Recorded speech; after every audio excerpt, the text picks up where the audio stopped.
Alright. Okay, everybody, guess what? It is Saturday, September 8th, 2018. You're listening to Disclaimers by Ed Johnston. He's had some phone troubles. His wireless is not working right now, or his portable wireless phone. He doesn't have a cell phone, so if it's hard to hear him, this is the best we can do, but we've got some good information for you right now. So, Ed, why don't you take it away? Thank you. I'd like to thank everybody for joining us tonight. It's been a quite interesting week. We've had a substantial increase in numbers here lately. People are waking up around the circumstances. They are comprehending what's being said, and they're comprehending more of what a lawful bloodline native is compared to what a legal citizen is. So it is taking a while for people to get it, but people are getting it. And you might not think they are. They really are. People are really starting to comprehend this country, our rights. It really did help with the 14th Amendment being exposed, and that's the one thing that people have to really realize, that when that got exposed, the fraud of the 14th Amendment, and it's a fact. And I'm looking for something right now because there's a deal that they came out. They're trying to put a bill in right now to get Kate Brown out of office. And that's the one thing I wanted to bring up, because they're saying that Kate Brown is a fixture because she cannot be put out of office. So they got a bill, it's HJR 10. And this is by Representative Jody Hack to get her out of office. So I'm going to be calling Jody Hack up Monday and say, hey, we've already got the solution. We've already got the affidavit. Now all you have to do is endorse the affidavit. If the criminal charges are correct and you are a lawmaker of the corporation, and if you get 10 other lawmakers that back it up, she's out of office.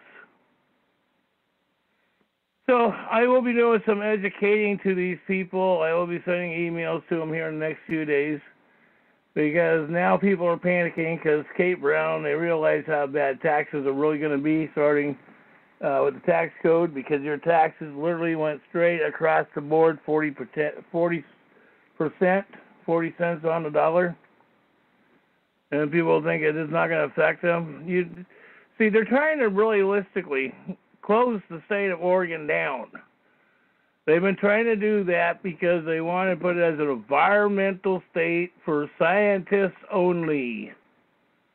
And that was a structure that came out 30 years ago. That was the structure that came out with the foundation and the structure of the Hatfield Marine Science Center. But nobody reads. That's the problem. And then everybody does this, and they get into it, and they think they're doing it for their own gain.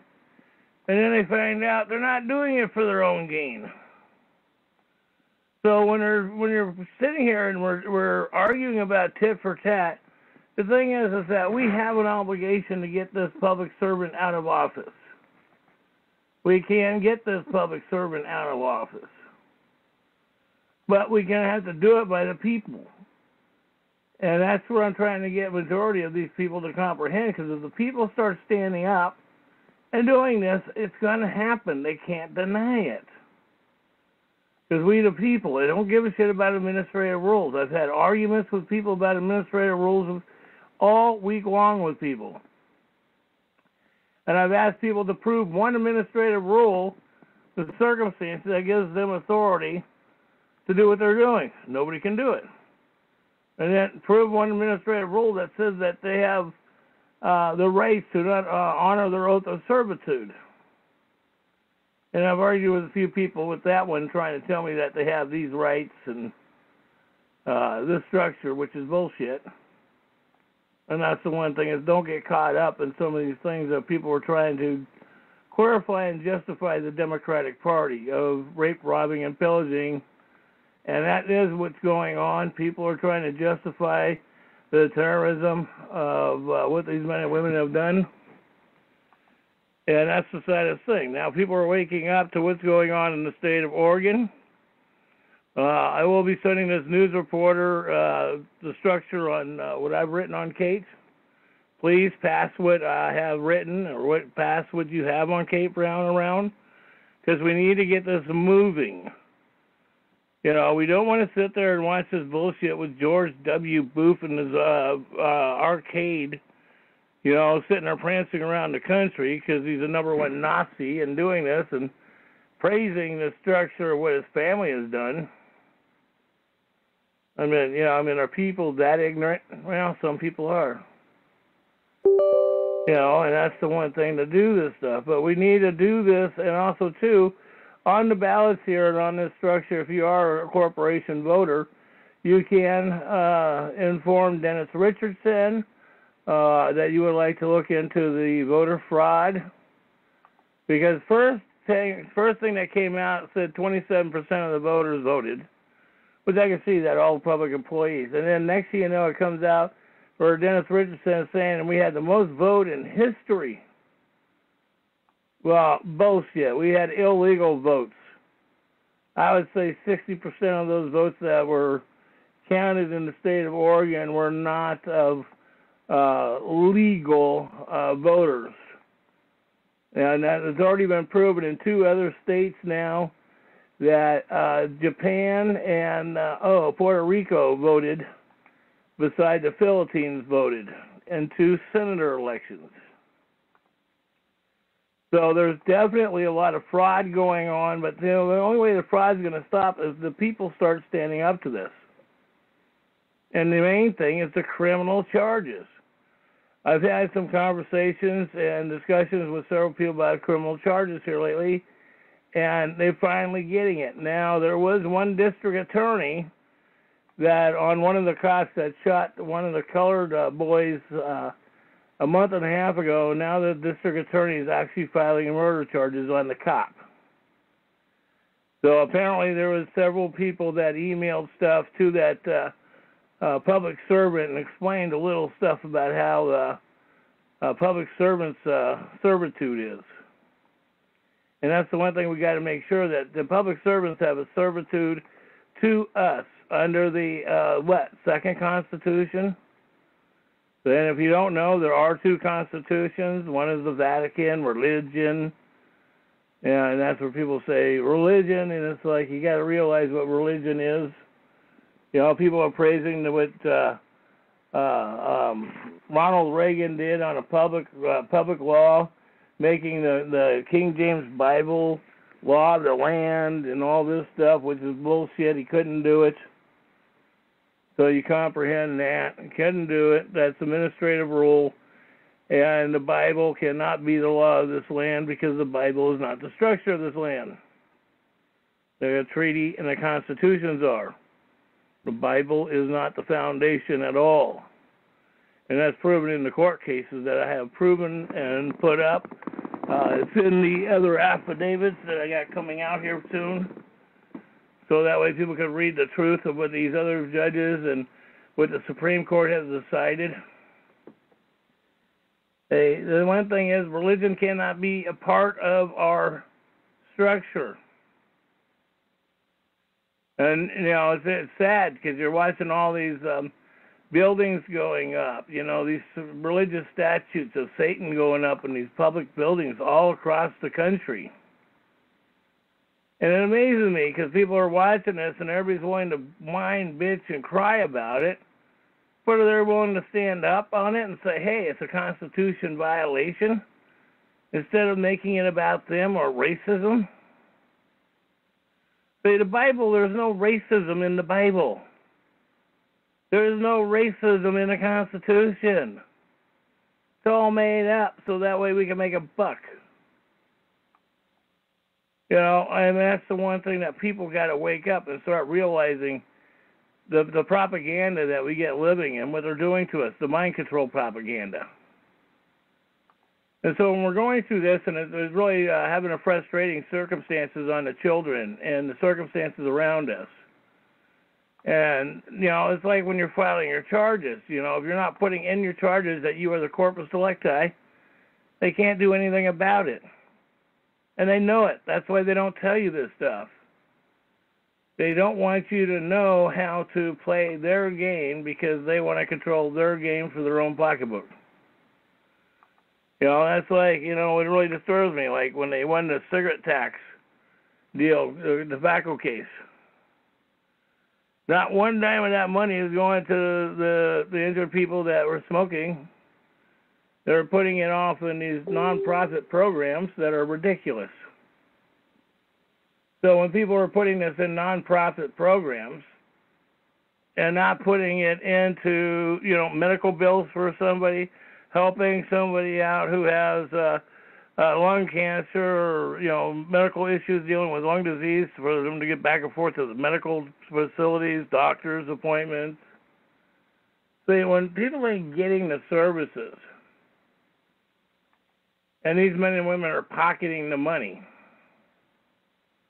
and that's the one thing that you got to realize. And I talked to people this week that were going off on me. Well, Ed, how do you expect them to pay for the roads? And I said, have you ever read the road tax structure?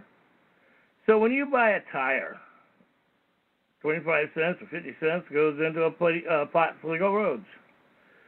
Well, we don't buy spark plugs as much as we used to, but it was the same thing. A quarter went to the roads. Distributor cap, rotor, all those parts. Tie rod ends, transmission oil, engine oil. Every time you purchase, there's 25 to 50 cents goes into the highway transportation fund. Where did $192 trillion go to, folks? They've been pocketing this money for generations. You know, it's like the Golden Gate Bridge is a good example. I mean, that bridge has been there for 50 years. They've been putting a toll on that bridge for basically 50 yees. And now the toll to go across the bridge is $10, and so you figure $1 million, they're collecting minimum $10 million a day. So more than $100 million a year. Interest, everything. So where's the money? And see, the thing is folks, when the city and county are collecting money for when you're doing traffic tickets or building fees or all that, that's supposed to be our money. It's supposed to go into our coffers. We're supposed to get that back to us divided with that, minus their administration fees. So I've got new administrative bills on that I found on that I'll be putting in there's another one that I'm putting out. I put out several new emails out dealing with even taxes with the IMF and how it works and how you can write off your taxes. Simple. Don't sign them. Don't file them. If you file your taxes, you're agreeing to the terms. You put a 1099 in, you're agreeing to the terms. And everybody goes, oh, no, you can put a 1099, you can do all this other stuff with taxes, you can write it off. Well, I haven't seen anybody myself who's been successful. I've talked to 500,000 people, 500 to 1,000, maybe 2,000 people on this over the last years. And I haven't had anyone been able to prove it to me. And then all these other people are saying, well, you got to send me $500 before I can give you the information. Well, to me, it's like these people are bullshitting or scamming everybody, because if it's that good, how come we're not sitting there protecting the bloodline? But that's what pisses me off about these people. They're con artists. They lie, cheat, and steal. These are Christians. Oh, yeah, those so-called Christian people. People say, yeah, don't get so hard on them. I'm not being hard, just tell the truth. Okay, this is the frustration that we all have. And we're supposed to be sitting there and educating each other so that way our children are not brought up in enslavement. That's what we need to do. And that's the problem that is not happening today. It needs to happen more and more. It's slowly happening, getting more and more better, but we got a long ways to go yet. A long ways to go. So anyhow, I put together some stuff on the cities and counties that I'll be getting out. I do got a couple of new ones posted up on the Facebook websites, new.org and trackers. I got it on the United States for elected and public employees oversight committees. We got it on Recall Kate Brown and the Civil War of 1866. And that's the one thing that people need to realize, the Civil War of 1866. Yes, there's two constitutions. Yes, there was administrative rules. Yes, there are 3 different flags. So this is the point of educating all of ourselves so we know this, so we're not putting ourselves in a conflict of interest or boggling the children, because they need to know the honest truth of what's going on, what they're living. And when people sit there and go, oh, I need to block my kids' ears, and they shouldn't know this. And I've heard that from many parents going, you know, well, the kid's too young to know this stuff. And it's like, so when do you let the kid know? As long as the kid could read and write and he got the concept of what the basic right and wrong is, they're old enough to know it. And that's what we have to make sure, that these kids get this knowledge. You know, and it's like the other thing I've got, we've been able to revise. I got my thing up dealing with when I filed in the newspapers. Owning myself. And let me clarify, when you do this stuff to own yourself, and people say, well, you have to go through a judge, you have to do this, and I said, well, prove it to me. I did it commercially. Mine's registered and filed with the Secretary of State. You know, I mean, I haven't seen it the other side, and my experience with domestic terrorism of these judges and public servants, it makes you wonder. You know, I've got the history with them. So that's the point. When you do file these things, you have to file them at the city county level. When you do your affidavits. And I had another guy that was asking me about what's the difference and what is the purpose of an affidavit. And then you got a couple other guys that came out with the new videos that are out on the internet that said, well, you can write an affidavit, but it doesn't amount to shit. And it's like, okay. So if they're going out and telling people your affidavits don't amount to shit, that means your birth certificate doesn't amount to shit. That means the mayor, the city council member of your community, they don't amount to shit. That's right, we already know that. They're a corporation. But if you are a lawful bloodline native, you have rights, not privileges, what they don't want you to know. And once you start realizing that when you were able to prove your bloodline, that you are lawful, not legal. And if you are legal, you set up your assets until you're lawful, and you set them up so that way they cannot be touched. And there are people out there doing it, getting it. You know, and there is actually, surprisingly, to my knowledge, with research I've done here lately, there is some even famous actors and movie stars have done that lawfully themselves. And I'm still doing research. It looks like a couple of them might be totally off the system themselves, and they got it. So I'm still doing research because I still want to see how far this goes with some of these people in their positions and see if they've done it in that fashion. If they have, that means we know it works too. So it's working on how to prove this stuff, working to make sure that when you file it, it goes through. And make sure when you do file your affidavits, file it with the clerk's structure in it. So that way when you do file it, you're filing with the clerk's structure. So if the clerk doesn't file it and do anything, you don't have to write another affidavit and come back forth, running back and forth. Some people say, do it that way, and you got the evidence, and it's like, no.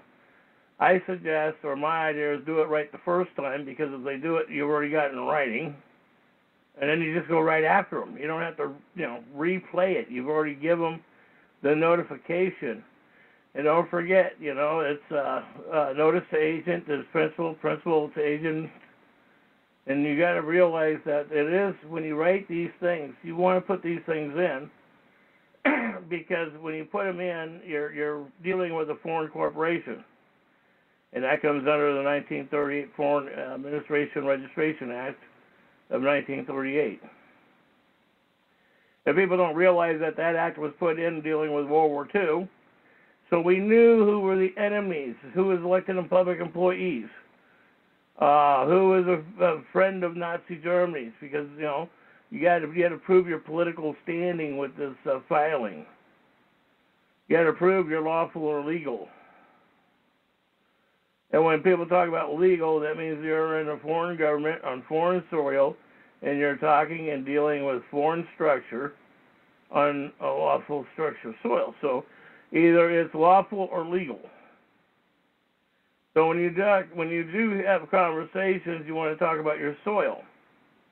Land is above the sky and doesn't have no value, but soil, you know, has value. Well, that's like your car, you know, your covered wagon. Your covered wagon, you know, has horsepower. That's how it gets around. So, I mean, the wording on these things are very important on these things, and learning these things is how to present the wording. And you'll always have a public servant that will try to trip you up. And it is interesting because I've noticed that in my area that they've expanded a few new deals. They took it to, they're doing a new resource police officer. And it's like creating a new job for somebody else, and it's ridiculous to control the general public. Well, they know I know the system, and I got a letter that I'll be sending out to this quack too, so that way, you know, stay out of my area. Because that's the one thing, you do have the authority to file with your elected and public servants, you know, that they don't have a right to come on your land. Doesn't matter if you own it, rent it, whatever. But the other point is doing backup, so, you know, if something does happen, you know, we got people there that are helping people out. And that's the other thing, trying to get the groups together on these things to do it. Trying to get people to stand together, but that takes a little strength from people. We're seeing that slowly come together more and more what's going on in the border situation. Now, folks, you got to realize the border situation is real. You know, when they sent down over 60,000 military, plus there's over 300,000 Americans on the border. So people do know what's going on. You know, they got people that have been, you know, actually shot on the border, and that's still going on right now today. So, but it depends on what news source you get, who you hear from, what's going on, what angle. You know, we got too many people out there that are bringing up two different sides or three different sides. One thing I do like is when some people are on the border and they're running live film.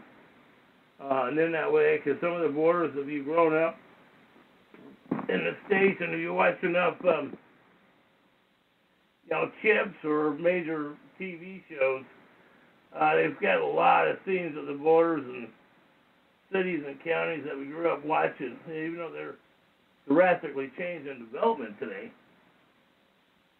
But they still had the stuff growing up that we knew the borders and stuff because they showed it to us. So, I mean, when people say they don't know, they must not have paid attention growing up. So this is the one thing that we've got going on is we got a new stuff I'm putting up on taxes. We'll be getting into that tomorrow night on the 16th Amendment.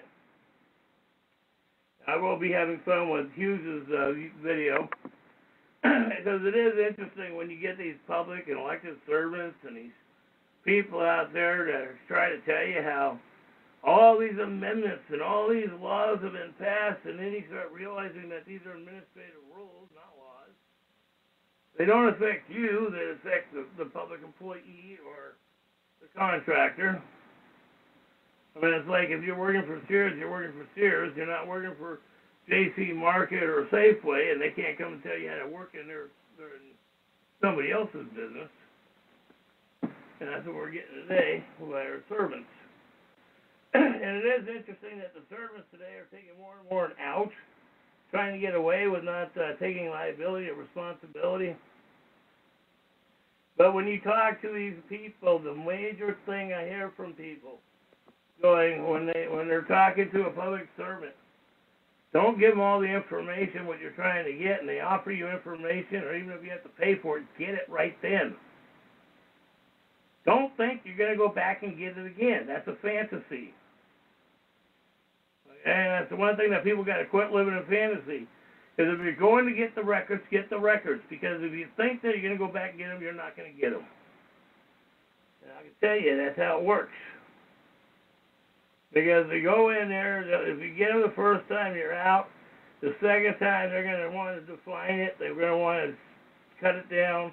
They're going to decide what information you can get, if any at all. So this is the point that we've got to start working a little bit better on the structure of protecting the families, the bloodline. And that's the one thing that when you do have your family, educate them on this stuff. You know, and I'm very proud to see a lot of people have been really educating. I've been having a lot of conversation with a lot of professional people, even in the medical profession, that are getting this stuff when I'm bringing up, including with the birth certificate. I've had arguments with some public employees about the birth certificate, and they hate it when you sit there and go, well, open this page, and can you read what the Oregon Department the Department of Justice says right here? And it's like, what do you mean I own my child? I abandoned my kid. I said, does it say that? The state of Oregon says you did that, right? And see, that's the point. People don't realize that this is the stuff that's written in these manuals. And remember, these are copyright manuals. So if the state copyrights it, how are we supposed to enforce a copyright that we're not able to use? Because the copyright is for the people that own it. Well, the people that own the copyright is the Oregon State House and Legislative. Or it could be a senator, or it could be a House representative, or the name of anybody on the bill that they got, administrative bill to be passed. And remember, these are administrative bills they pass each and every year. They are technically not laws. They're restrictions to your rights to hunt and fish, or restricted for other stuff. That's the one thing I am pushing. I'm trying to get a GoFundMe page up here soon. I want to be up at the Capitol because I want to hit some of this, and I want to be able to push up at the Capitol for a traveler's card. That's the one thing, if we can set it up so we get a traveler's card, that, you know, you prove it, even with an affidavit. You've already done your paperwork, proved it. Nobody spoke against the affidavit, and you go get your traveler's card. But remember, if you lie that you are not a native, and you do lie, it's minimum 10 years in prison, making a false affidavit. And we're going to have to stand by that, people. Because the people are doing that. If we don't stand by that, there's no point of any of it. And we might as well just go rogue with everything. And what's the point of teaching the kids anything? I mean, you guys got kids. I don't, so I don't have to deal with that stuff. So I just look at the other side of how they're going to survive. You know, because most of them were not educated or taught how to survive. And the ones that were educated basically were taught how to survive out of a food pantry or some program. They weren't survived how to learn how to eat off the land. And for that, to go pick mushrooms or something, my God, you can't get your hands dirty. You know, I mean, there are kids out there that feel that way. So, but anyhow, I'll get this other stuff out that I'm putting out on the 16th Amendment. We'll have that tomorrow night. 17th Amendment is going to be another interesting coming up. And remember, these amendments were never passed or ratified. They're administratively done. The only thing that was last that could have had any ratification is the 13th Amendment. That was the last time that the country was a constitution government, not a democracy living hell that they put administratively in change. So, and we're working on changing that. That's the whole point. And that's the other point, too. We've got to follow through with this H.R. 10 bill with the senator, and I'll get that posted on the website now. We got to back that senator up. I'll be calling that senator up and giving her more information, because if we do file and go after her on indictments on Kate Brown, we can stop this. But remember, that's going to end the democracy in the Republican Party. We don't want the parties. We want either you want to vote, you have a right to vote, right or left. One or two. That's it. So we want to get rid of the other point. The other point is, what the hell are we voting for anyways, because we have a constitution, and why are we raising taxes on each other? Starving each other out. Doesn't make sense. And if there is a so-called God, what the hell of a God this God is? You know, rape, robbing, and killing children and all this. Hey, wake up, man. Hey, welcome to Jesus. So it does make you wonder when you look at what we're living compared to what we should be. So yeah, I'm going to go open up the floor, and then we'll get back into this, and then tomorrow night we're going to really be hitting the 16th Amendment and the fraud of it. And I do have paperwork. If people want to get out of the IRS structure, let me know. And I do have the Social Security Administration forms that you can get out to. But remember, Social Security is not a government agency. Social Security is a private contract for lawful bloodline native, and we do have the original structure, and we have the court cases that prove it. But it's up to you to deal with what you want. Now, William Jefferson Clinton was the one who made it corporate. But we want to get Social Security back out of the corporate stuff. Hey, and get it back. Go ahead. Were you wanting me to do that video? Oh, yeah. He gets going and sometimes he forgets. Alright, I'll get the video going. Just give me a moment real quick. In 1868, Congress ratified the 14th Amendment, signing into law a document that would wind up at the center of race relations for the next 100 years. Some of America's most famous Supreme Court cases involve the 14th Amendment, including Plessy versus Ferguson and Brown versus Board of Education. In the next hour, we'll take a look at the way the Supreme Court's decisions influenced the 14th Amendment and how, in turn, it influenced America. This is Cases in Controversy.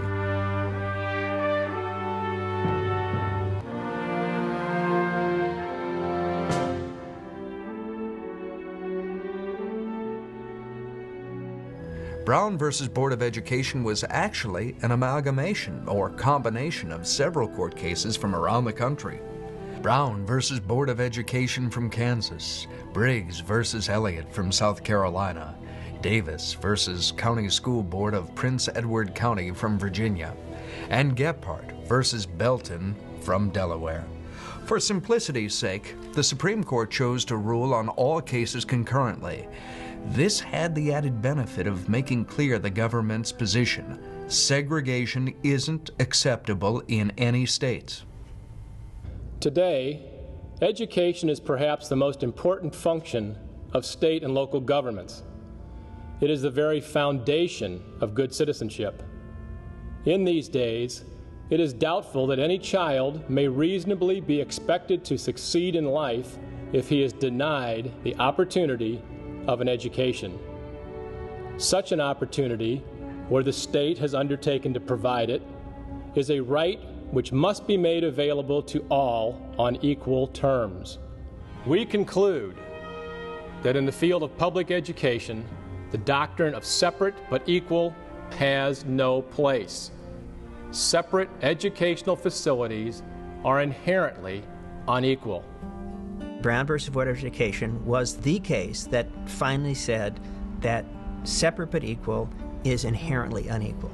It overturned the system of education in this country, particularly in the South and what we call border states, such as Missouri. It's really the case that that put the death knell to Jim Crow segregation as a legal institution. Those who strategized were looking for a Brown decision that would ultimately say that separate was inherently unequal. Brown was written as an education case, but very promptly the Supreme Court held that separate swimming pools, separate water fountains, separate golf courses imposed by government were all unconstitutional.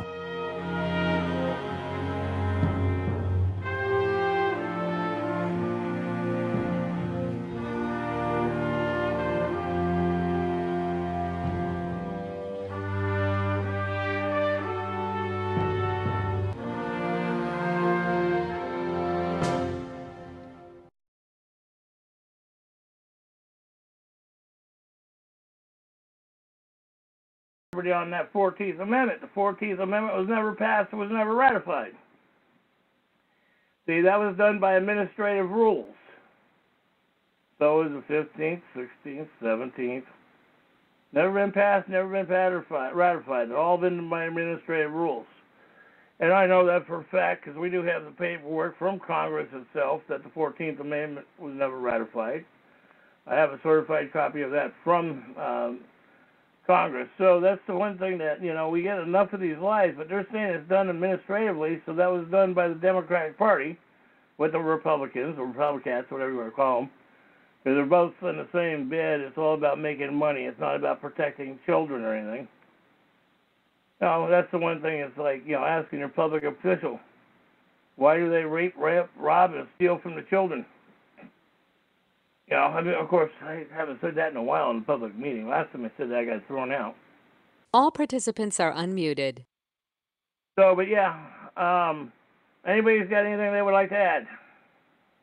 I would. Go ahead. So does the 14th Amendment apply to Native Americans? No.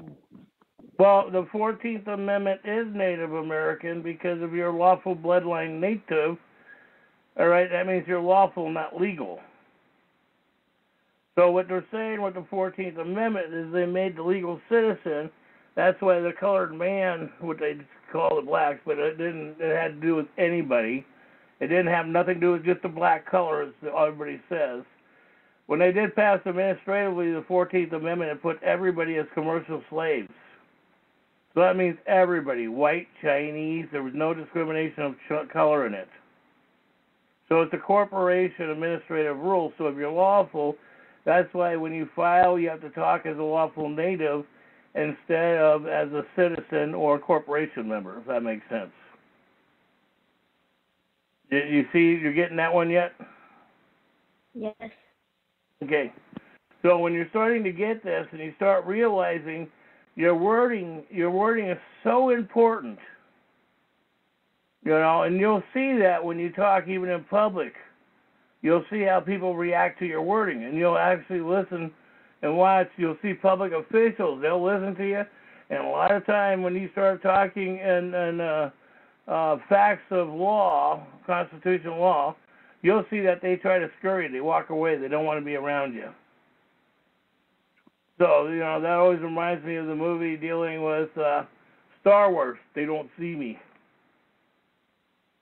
And so that's basically the way you want to be able to be doing it. You don't want to be rude. You don't have to be disrespectful. And that's the one thing that people get all confused on. We don't have to lower ourselves beneath their standards.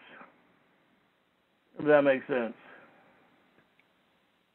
So what else is on your mind? Anything else? Yes, so it doesn't apply to anyone. It's just administratively.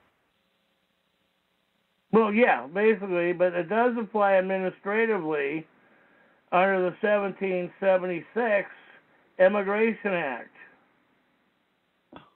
So it does cover illegal immigrants and immigrants. And people don't realize we've had an Immigration Act since 1778. Are you familiar with that? Yes. Okay.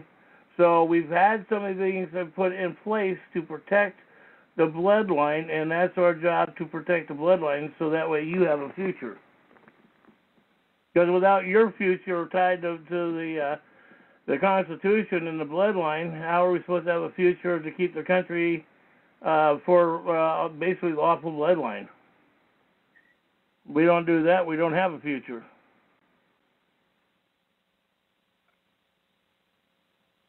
So, anything else? No. Okay. Anybody else would like to throw something out? Very good, young man. I'm glad to see you're just standing up and speaking. Don't be bashful. You can't be back. Hey, Ed, Go ahead. you said that that was it taxes or the tax corporation is a private entity. Mm-hmm. So then that means you can find it under what, Title 26? Yeah, 28 too. In tax, yes. Yeah, and I've got a letter that I just put together yesterday. I think I sent it to you, and if I haven't, I'll get it off to you here in the next 24 hours.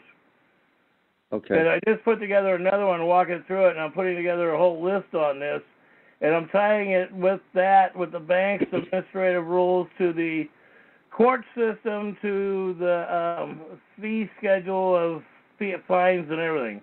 I'm putting it all together in one little package. And also, go ahead. I'm sorry.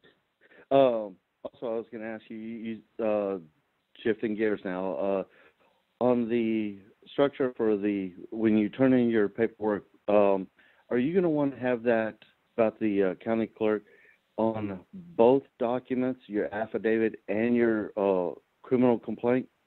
Mm-hmm. Okay. Yeah, you definitely want them both certified. Okay. And then you have the information I sent you to write in the letter, so that way if they say we're not going to certify it, then you give them that part and say, well, I would like to make sure you're aware that you're violating the law. So I want to make sure you're aware of that, because now I have no choice to call the sheriff and to have you arrested.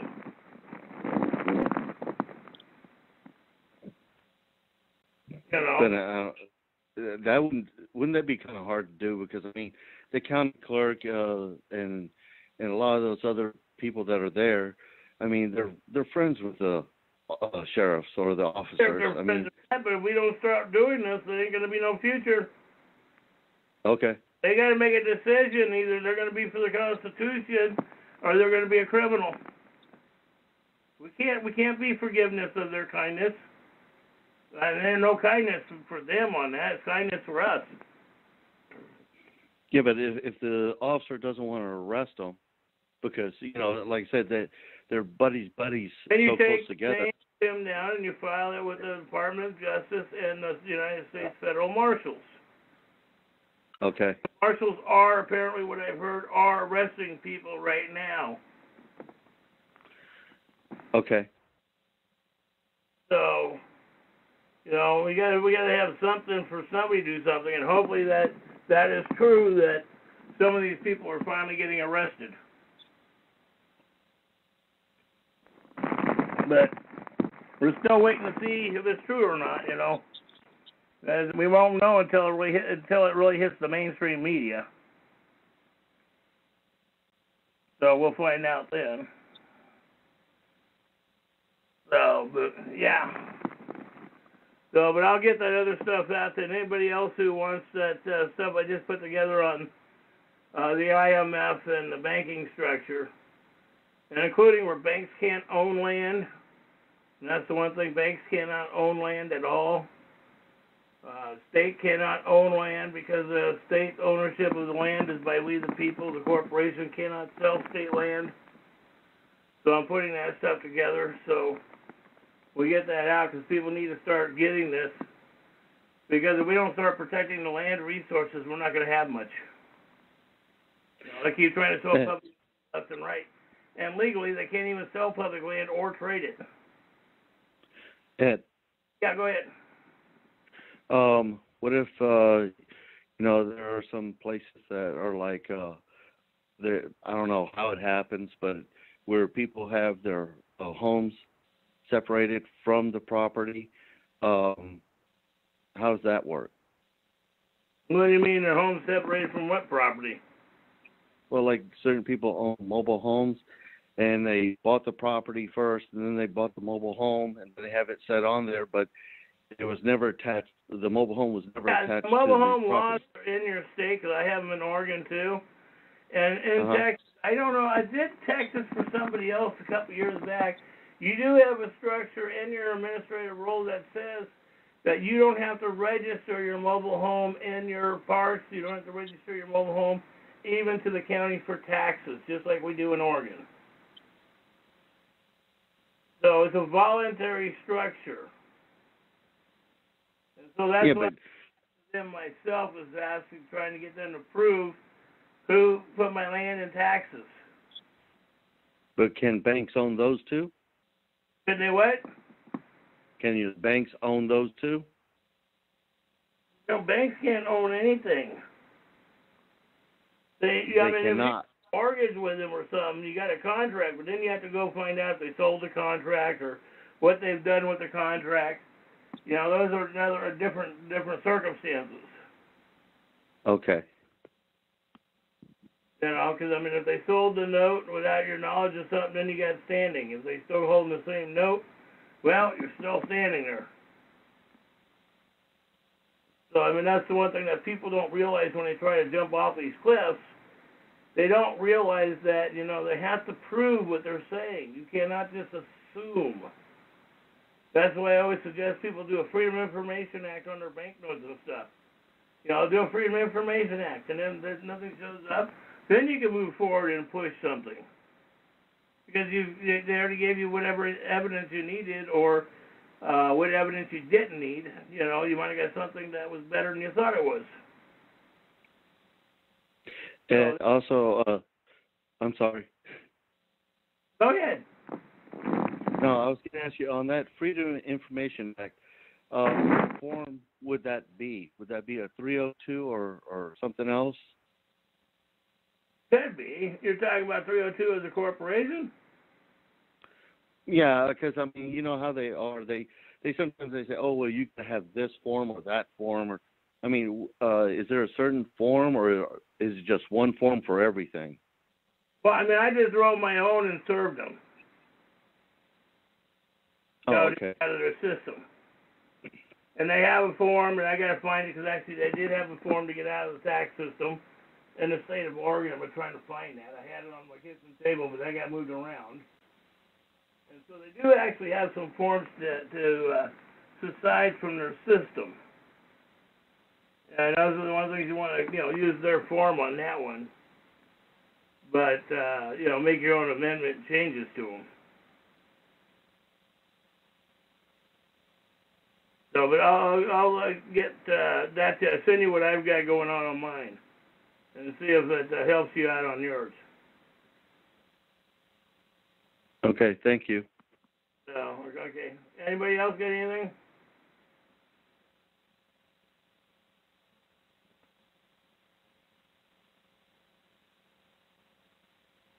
Nobody else, huh?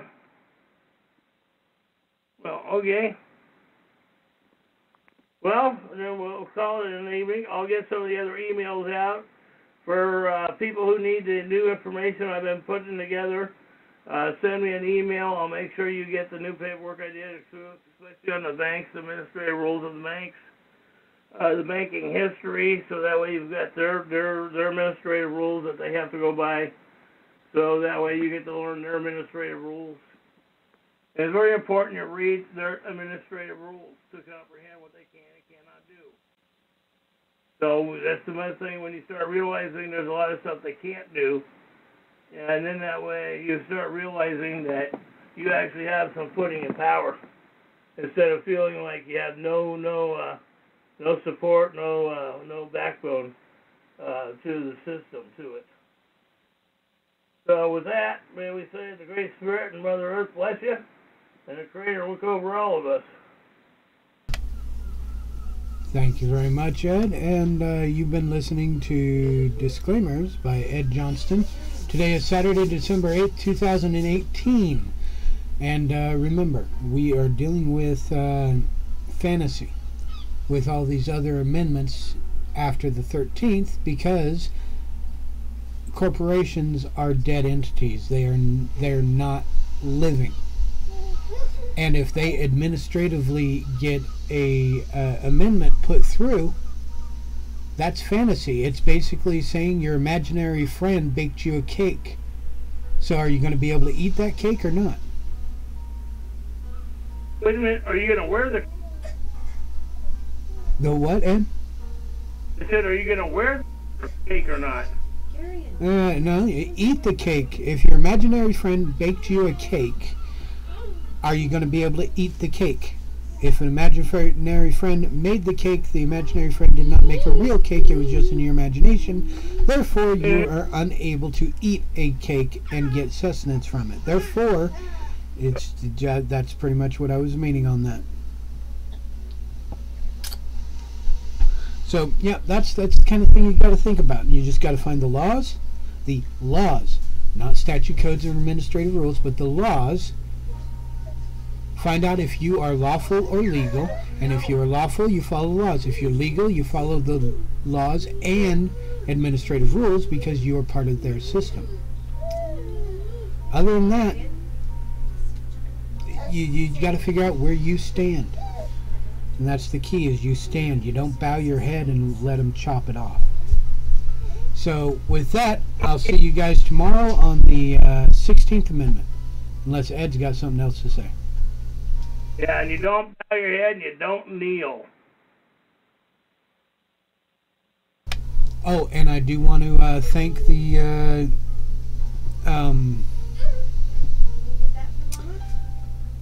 A17, or what is his name? Yeah. VAT19 for doing that video. It was informative, and we are only doing education. And remember, anything we give you, any information we provide for you, you are liable for yourself.